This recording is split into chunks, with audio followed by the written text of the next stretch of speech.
Aisha, because I think it's not relevant to our conversation. But I think Islam, you take the word of God too literally.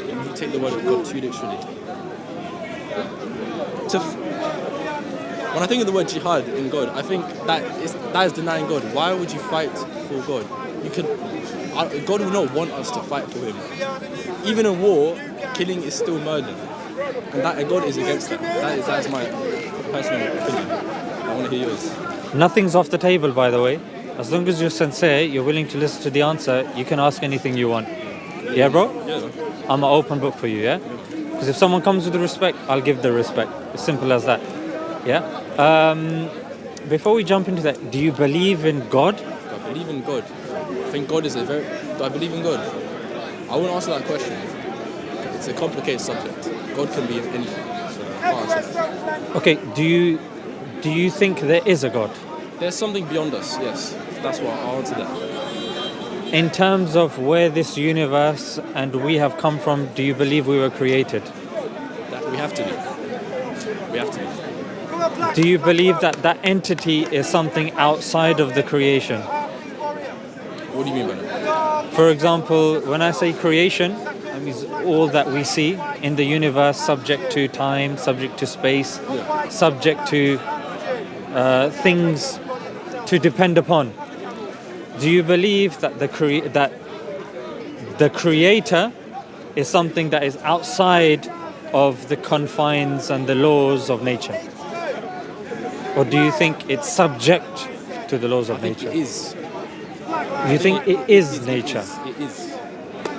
So if it's unpack that for me a little bit.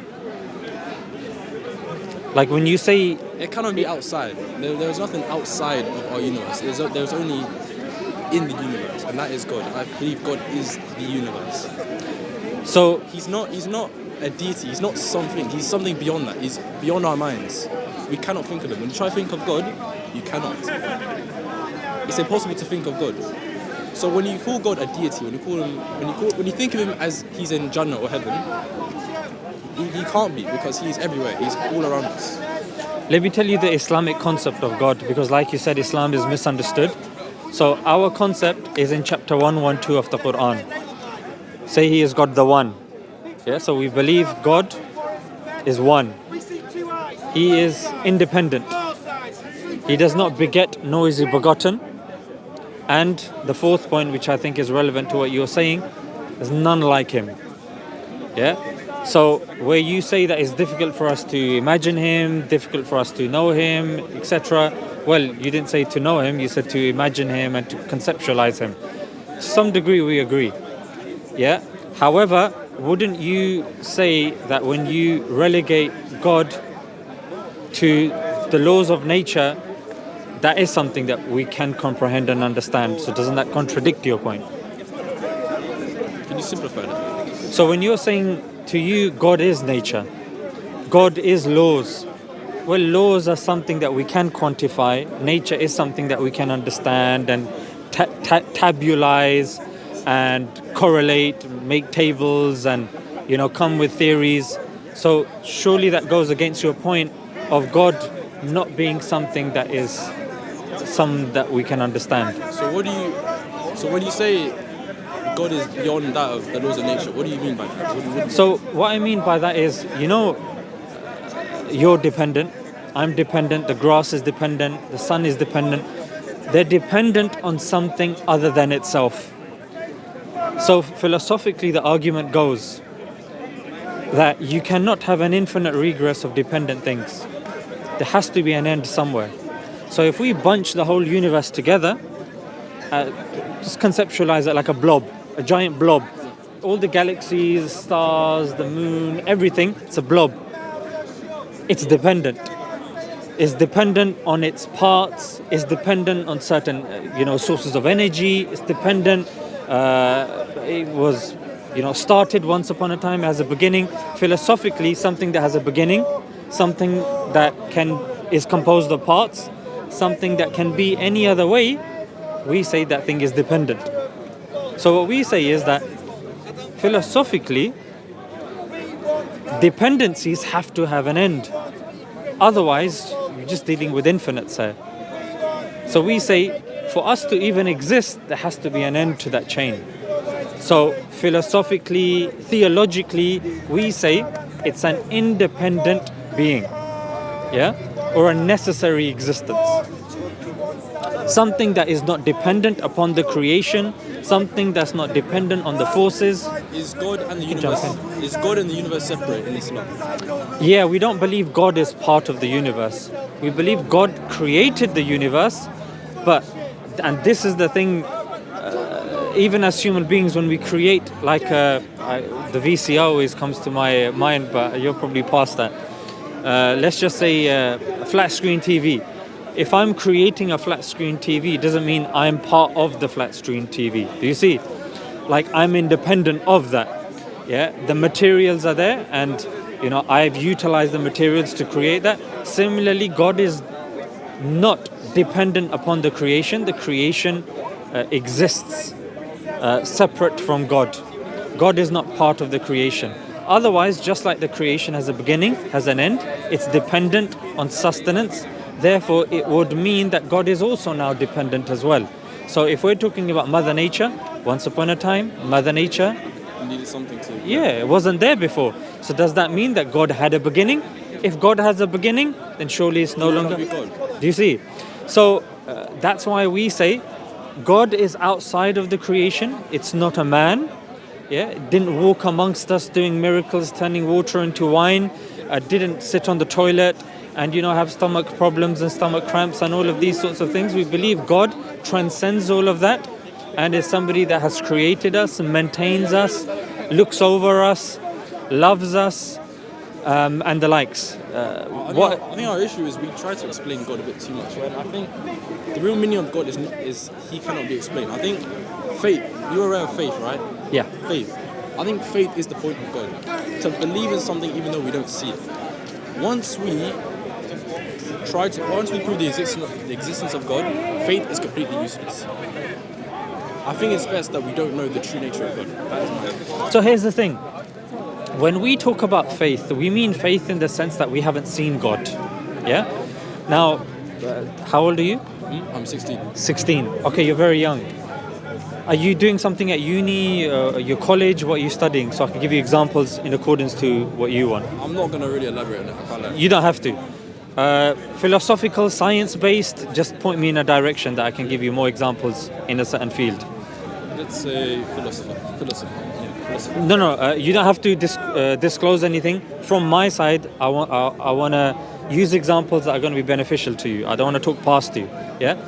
So, the philosophy of science, relies upon something called induction.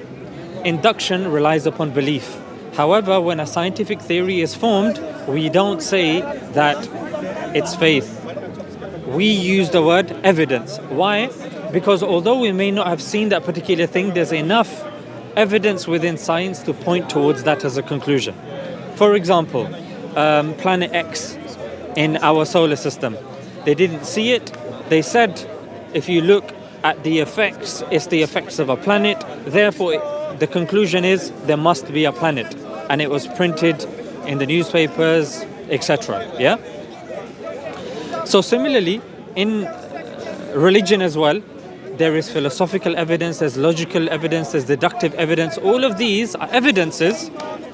However, we have not seen God.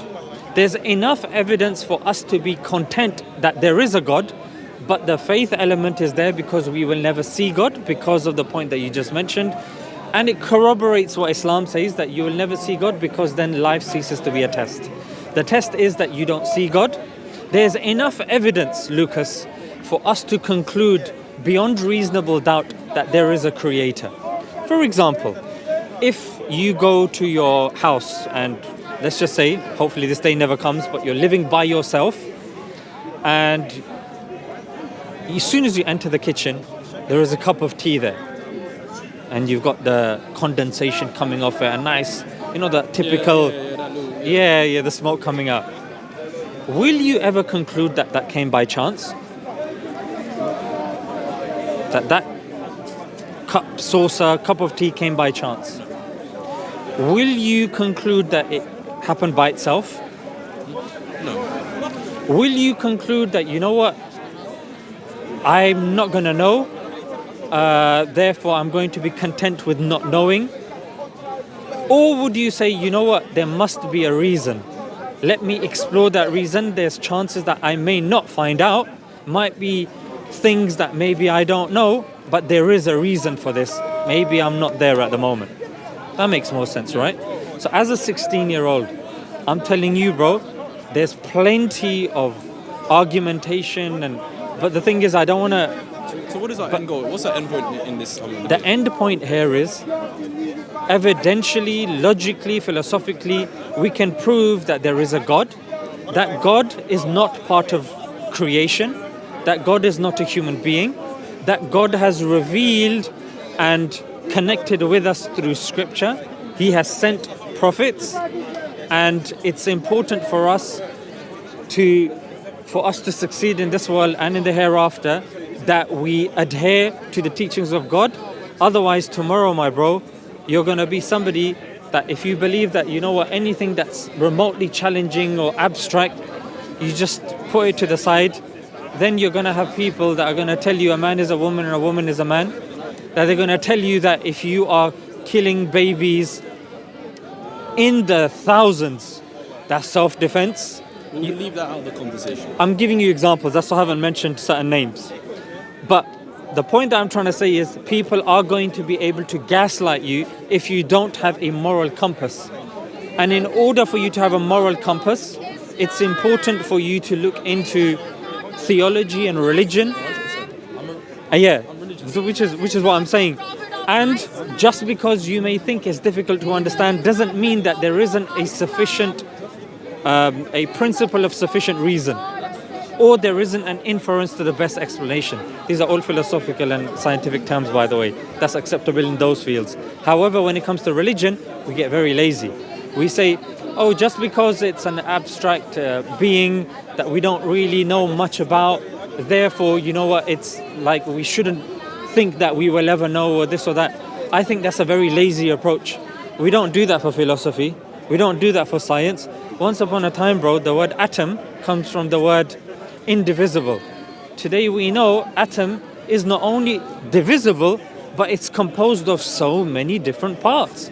The more we look into it, the more we know about it. But the irony is, it comes from the word indivisible. Do you believe in a single true religion? Yes. Why is that? From the reason that I just said, that it's reasonable, it's logical, it can be proved through history, and hopefully when we unpack that through the conversation, you will see why. It's not that our theologies and our histories don't overlap. Like, we do believe that Islam overlaps with Christianity and overlaps with Judaism and overlaps with other philosophies and theologies because of their history, not because of other things, but because of their histories. Like, once upon a time, like Christians believe in Jesus. We also believe that Jesus was there once upon a time and he had a book that was revealed to him. Jews believe in Moses. As Muslims, we believe that. We believe that there were other prophets that we don't even know the names of, and we're open to that. Islam is more inclusive and open than a person may think. But with Islam, we say that if something comes from God and it's for everybody, then surely it should be explicable to a certain degree. That's what we're saying. The logical, rational person, because logic and rationality is something that's present in everybody to some degree. Even when it comes to your inclination towards God, this is something that's in everybody as well. Justin Barrett of Oxford University, you probably know that study as well, that he concludes that we all have an innate disposition to believing in a God. So that means that this is something that's innate within us, just like it's innate within us to go to the toilet, to survive, or to suckle. It is part of us. It is part of us. To believe in something beyond us. Yeah, and for some it may be science, for some it may be God. Yeah. Yeah, so for somebody you said it's? For some it may be science, for some it may be God. Science is a mode of discovery. But some people will take science too far. They will take science as their God. Anybody that has basic understanding of philosophy of science wouldn't go to that degree. we can throw names about. I don't mind. We will leave names out of this. Yeah, I mean names in the sense that names that atheists accept, like Charles Darwin. Oh yeah. Yeah, like Charles Darwin. Actually, how do you explain evolution? Remember all of these points, bro. I really want to answer them, yeah? But let's keep a tartib, an order. So let's stick with God for now, yeah? So where are you with God? Do you want me to unpack our argument for God a bit more, or like point me towards a certain direction? Because again, I don't want to I talk past simply you. believe in God. Okay, good. A something. Okay. So I'll tell you what we believe, and you tell me how much you are in line with that, and what you disagree with. We believe that God is independent of creation. Reason being, if he is part of creation, then he is subject to the laws of creation. That means he is dependent on something other than itself. That means that he or it comes from that thing. We believe God is the end of that chain. Everything emerges from God, and God is not slave or dependent upon laws, upon the things that we see around us. So independent. Are you with me with that? Independent. Independent from everything. Independent from everything. He does not beget nor is he begotten. Well, nor is he begotten comes with independence, but he does not beget, meaning doesn't have a son, doesn't have a daughter, because then there would be godlings and gods. For example, if you look within Hinduism, they believe, technically speaking, all of their gods coalesce into one. However, because of goddesses and godlings, some people give more preference and priority to certain godlings and goddesses than the one true God. It leads to confusion, and if you have two forms of gods, there will be a conflict of wills. So logically and rationally, because God is the creator of all, his will remains dominant over everything, so it makes sense that there are no multiple gods. With me with premise 2? Fantastic. We also believe that, again, God is unlike anything, because whatever you see around you is all dependent. God is independent. We're unaware of the independent. Therefore, that also makes sense as well. That's pretty much our definition of God. What I've explained to you. I mean, I won't say yes or no. I won't, because. But you're with me so far with those things. I understand completely. Just from an observation point of view, I'm just pointing out that we are together with our belief system at this moment in time. Thereafter, if we were to say that God is a wise, yeah, he's intelligent and he's wise, you accept that, right? He's intelligent and he's wise. Make sense?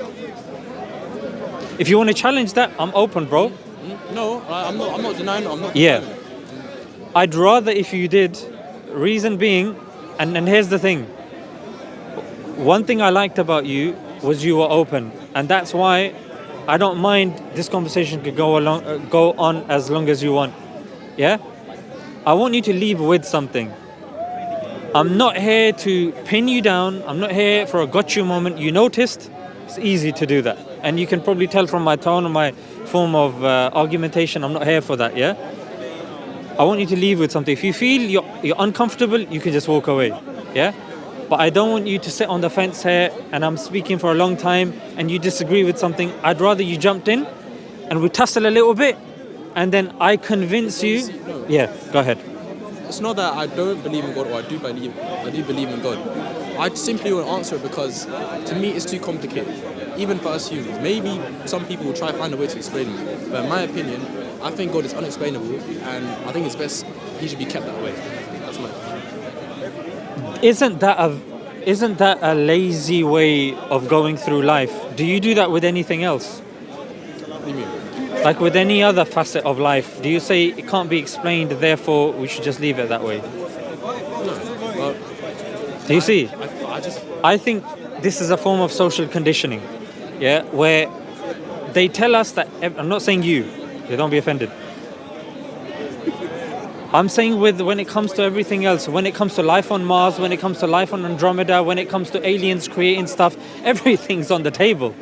However, when it comes to God, the way society functions and promotes his materialism, capitalism, that sort of mentality, is to keep us lacking, to keep us enslaved. And once we resort to something that transcends all this, we become problematic for the powers that be. And that's why I say, bro, that God is there, God can be proven, God is explicable.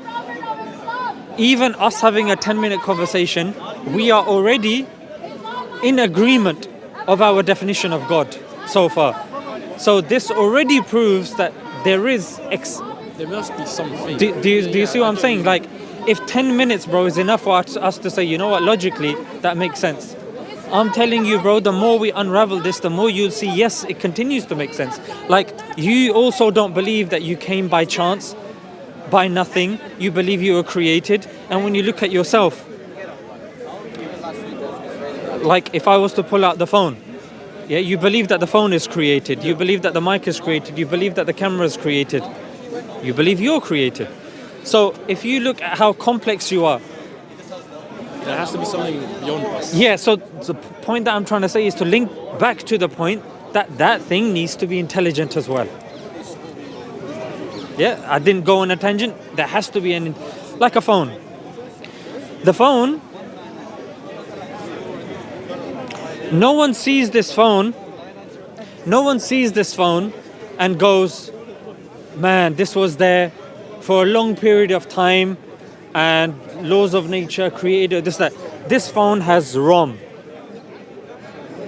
ROM is long-term memory. It has a CPU, which is the brain. It has RAM, short-term memory. It has a display, which is like the eyes. It has a battery, like energy source, like food. We conclude someone made it. I don't know if you saw the unveiling of the Tesla robots. No one said, whoa, this happened over thousands of years. Inexplicable. Elon Musk came and said, I created it. Nah, it's not convincing. Bro, it looks designed. If it sounds like a duck, if it moves like a duck, if it looks like a duck, it's a duck. So similarly, human beings, when you look at us, we're complex. We have, like the phone, long-term memory, short-term memory, a brain. Yeah, we have eyes, display, similar to a display on a phone. We have an energy source, food, stomach, digestion. But yet we think, oh, you know what? I don't know how it happened, it just happened. No, there's a reason. We've been created, and you want to jump in there? So the subject of consciousness, how can we think? That could be an example of God, you know, like how can we think, and let's say like a dog cannot. Obviously a dog can think, but we are capable of doing many great things. There's a philosophical paper written by somebody called Thomas Nagel, who says that we don't know how bats think. In other words, as human beings, we will never know. Yeah? We will never know how bats think. So we will never know if that dog or that donkey, talking of donkey, or horse, we don't know how it means to be a horse. We do know how it means. See why I use the word donkey? So the thing is that we don't know how it feels to be those creatures. Yeah, but those creatures are sentient. Those creatures display certain behaviors through which we conclude certain things. However, for us to even go into that realm, before we need to understand and fix our own home first, which is like this, like what are we doing here? So as a human being, my bro, when you look at our intricacy, the inference to the best explanation is, if I look at this and how amazing it is, the heart beats and it continues beating for at least 70 years. We don't expect it to stop. But when you get a Toyota car, even though it's fantastic and brilliant, you don't expect it to work for 50, 60 years. You expect it to break down. So when it comes to every other form of creation, we expect it to have a short kind of span. Sorry? It all points to God. That's what I'm saying, bro. That it's all people say there's no signs, but Ibn Taymiyyah was asked. One scholar was asked, like, prove that there is a God, and he let off a chuckle and he said, "How are you asking me for proof when everything around you is proof of a God? Just looking at how a bird stays in flight, look at how a bewick swan has the migratory instinct to go to certain places. Look how the snake is able to survive without legs, and how its sight isn't even that good, but just its mere faculty of tasting the air is able to, help its survival. How if you go in the depths of the oceans, you notice that it gets darker and darker. However, there are certain fish that have lights dangling off their heads. To say that it's chance, to say that it doesn't point towards a creator or a designer, when everything around us points towards a creator and a designer, I think it's doing a great injustice to God. And I think when certain people say that, it's not worth even speaking, or we can't get to that, I think that further exacerbates the problem. Because the more we talk about what's around us and the design of the things that are around us, how the giraffe will have such a long neck, and how physiologically anytime the giraffe looks down, its head's supposed to just pop. But the blood pressure control system in the brain of a giraffe has been designed in such a way that we are able to witness a giraffe without it going crazy each time it bends down. You know what I mean? So, and similarly as human beings, bro, just marveling at us and at our cell. Every cell in your body is an entire city in itself, with a nucleus, with rough endoplasmic reticulum. They're like factories. Then you've got lysosomes there. Then you've got the cell membrane, which is like the border force that protects each cell, and each cell knows what to do. And But I will speak in the context of, let's imagine I'm a scientist. I will speak in this. Let's imagine I'm a scientist, I'm telling you, but there's a reason the cells are built like this, because of blah, blah, blah, blah. How would you answer that? How would you? So scientists, because I've spoken to many and I've been privy to a lot of their works, science can only explain the how, never the why. For example, you enter that room, that same kitchen, and there's a birthday cake. Sorry, not a birthday cake, that gives it away. There's a lasagna. You love lasagna, let's just say. And you invite your scientist friend and you say, "Come along, John, prove to me using science why that was made." He will get out his microscope and he will get out his chemicals and he will say it was an exothermic reaction and there's this chemical, that chemical. You say, John, you're telling me what it is. You're telling me how it was made. My question to you was, why was it made? Why is it there? They can try and try and try. They will never do so. Because science explains the how, not the why. I understand. Yeah? So similarly, when you see all of these things that happen around us, you asked about evolution and Big Bang, we say no problem. Evolution and Big Bang are mechanisms. They explain how things work. They don't explain why. God is a creator of mechanisms. We didn't say God is a mechanism. There is no conflict between religion and science. The religion and science are talking and answering different questions.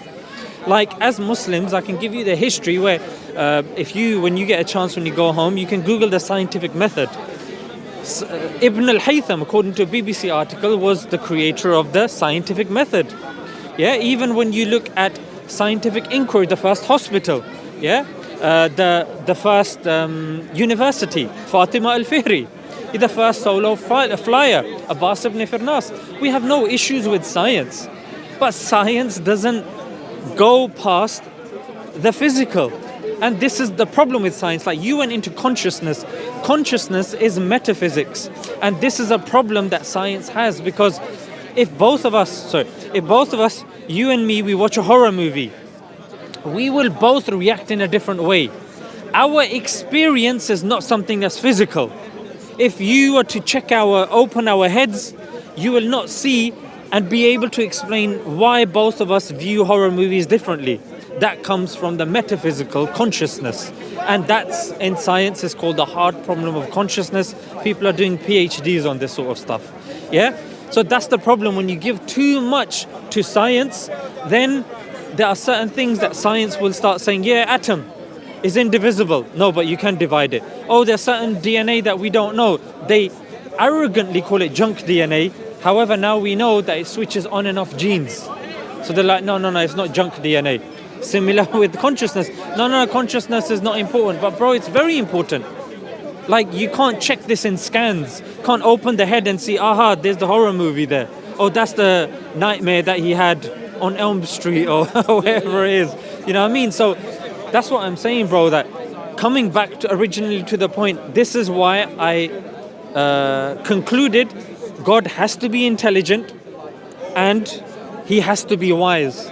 And a product of that wisdom is not for us or for God to create something and just leave it. For example, if I created something and I'm Elon Musk, I created something. Somebody asks me, why did you create this as Elon Musk? I go, sorry, Mr. Genius, you're going to go to Mars and this. Why did you create this? What is it? What are you planning to do with it? I told you. The whole genius thing will start going down a notch each time he makes that weird noise. You know what I mean? So part of wisdom is creating something with a purpose. So if we believe that God is intelligent and as a result he's wise because of the complexity that we see in creation, that automatically assumes that he has to be wise, that's created us for a purpose. Yeah, creating things with no purpose is not befitting of a wise and intelligent being. That's why we say God is wise, he's intelligent, and I add that on to that. Now the next point would be, why has God, how will he bridge that gap without showing himself to us? If he just tells one person, that one person when he narrates it to somebody else can misquote it, he could die, he could become ill, we're all at the mercy of that individual.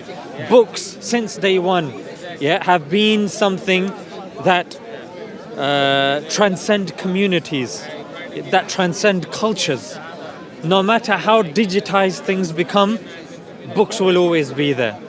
Yeah, and that's something that, like a tablet, when you put it underground, it becomes fossilized. It's not guaranteed to work 2,000 years into the future. A book, you can still carbon date it and check it. So books logically make sense for a medium of God trying to reach out to us.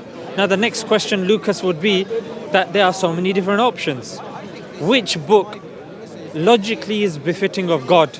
And I would tell you there are certain things that you and I can off the bat agree with straight away, which is that if a book claims to be from God, surely number one, there has to be a claim in the book that it's from God. You know what I mean? Like if I'm writing a book, I say, oh, this is a cookery book. So people say, okay. I say I've authored the book. Okay. So what is the book? What's the author of the book? And number three, Lucas, we have to be able to say that this book is the same book today that it was since the beginning of time. Yeah? So if people are saying, no, the book's changed, then it's not really from God, is it? Because it's a book of God and people now, not just of God.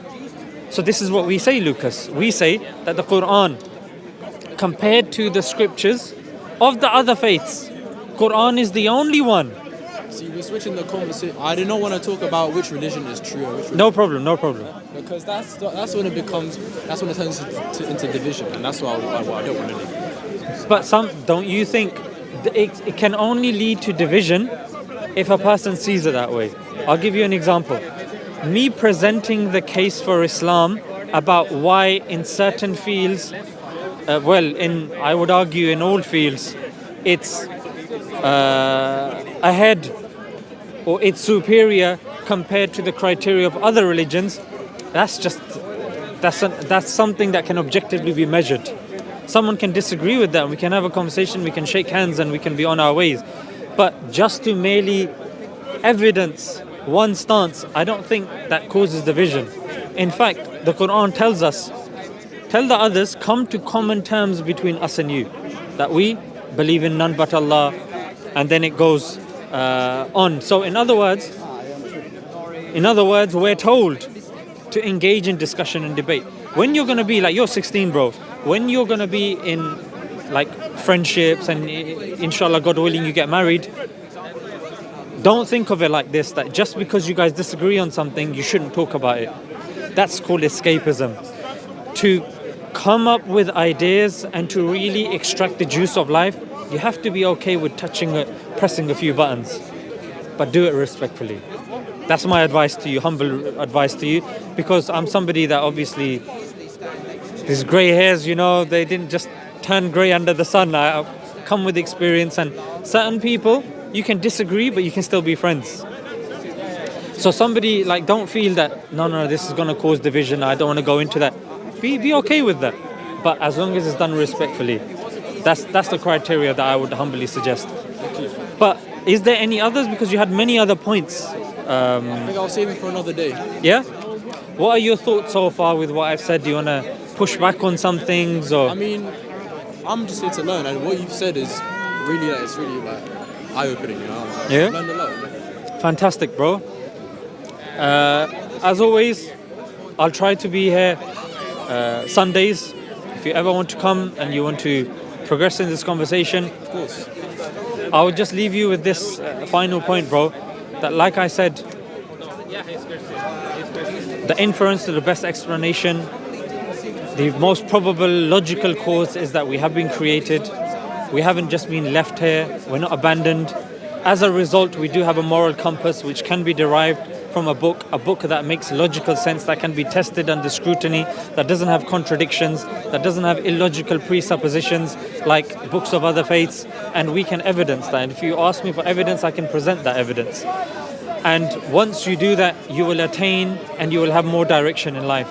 Without that, you can be a good person, but without a map, it's very difficult for you to reach your destination. It's going to be a lot of trial and error. You're going to hurt yourself along the way. You might go veer off, get tired, lose supplies. Islam provides a map.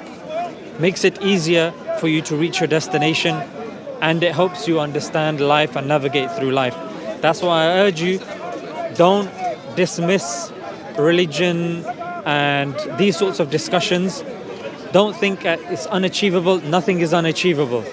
Yeah, if there is a God, He will have put breadcrumbs there for us to get to Him. He's not somebody that has just left us and made it impossible, because that's not an intelligent and a wise God. Certainly not a God that we believe in, that will just abandon us and leave us. Nuclear warfare, atom bombs being dropped, babies being killed, and it's difficult for us to get to Him. Seems ridiculous. My friend, Lucas, pleasure, my brother. Thank you, man. Take it easy. Let me just take the mic, yeah? Thank you, man, yeah? Thanks, my brother. Take it easy. Can I listen, brother? Walaikum salam. How are you, right? Alhamdulillah. How are you? Nice to meet you too.